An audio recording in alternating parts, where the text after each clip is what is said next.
তুমি আমার ভিডিও করো, আমি তোমার এই ক্যামেরাতে ভিডিও করি। দুজন আমার ফোনটা আমার ধরো, এবার এর মধ্যে আবার দেখা যাবে, বুঝলো?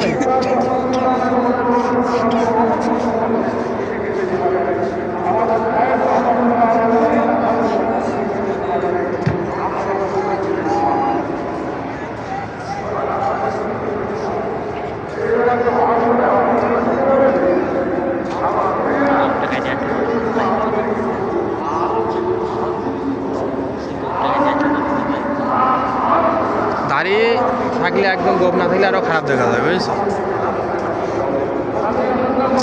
মেয়েদের মানে ক্যামেরা এম্মা লাগছে, বুঝলাম।